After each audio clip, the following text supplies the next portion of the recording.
Joining with me is Mr. Rakesh Kumar, Director General of Export Promotion Council for Handicraft and the Chairman as well. So first question is this trade fair that is taking place after the COVID pandemic era.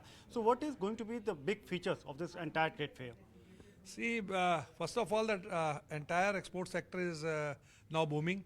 It's going to bounce back post-COVID, and the way it is now showing the results, we are all are very excited. Particularly the coming trade fair, which is happening after about 2.5 years in physical form, is going to really show excellent results. We have received outstanding numbers of the confirmation from the overseas buyers. This number itself is around 25% more than the last fair, which was held pre-COVID. The buyers are really waiting for this show. It is going to happen here because still many countries have not opened their trade fair. In Europe, none of the show is being held there. In China, the shows are not being held there.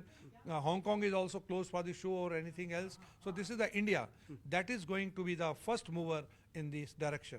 And we are quite sure that this is going to be certainly a remarkable achievement for India.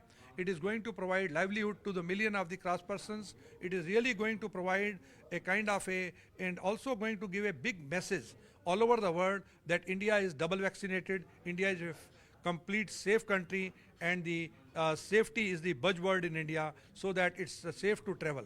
It's not only going to get the export business on a boom, but also travel and tourism will also take place in India. 27th March, when the flights are going to be normal, the commercial flight will take place. I think we are the one who are going to be the most benefited among us that with this decision.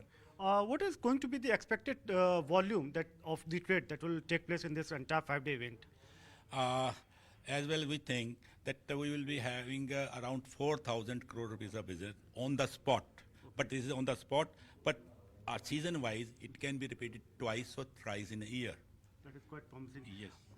In terms of challenges, the whatever the global scenario currently is, it is definitely posing a big challenge when it comes to export. What are those challenges, and how the government is trying to tackle it? See, the fuel cost is increasing everywhere, not only in India but all over the world. But I think government of India is very sensitive. They have really tackled very well. The diplomacy is very well done by the Honorable Prime Minister and the entire government of India. And this diplomacy is taking place will show very big results in terms of having better fuel prices in India. We are quite sure that the container movements crisis that we were facing earlier are now also going to be resolved. But wherever it is not resolved or till such time it is not resolved, the government of India and also the state governments are very much sensitive on the issue. They have given some subsidy on this issue. Particularly, I will make reference to the government of Uttar Pradesh that is providing the subsidies on the containers movement where the costs are higher. So I'm quite sure that this will definitely help. Some kind of a subsidy is also being provided to the exhibitors.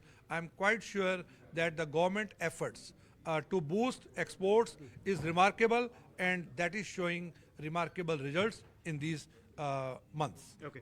One last thing, in terms of export volume, in this financial year that is going to be completed by the 31st of March, what is the export number that you would like to share? Last year we had export turnover about 25,679,000 crores of rupees last year. Okay. Now, for you can say about till 20th March, and if you add 10 days, it will be around 32,000 crore plus. We are going to it will be around 25% above from the last year. Okay, so yes, that is quite promising. Yes. And really thanks for joining with us. Thank you. So with camera person Dhiren, this is Samir Dixit reporting for ET Now.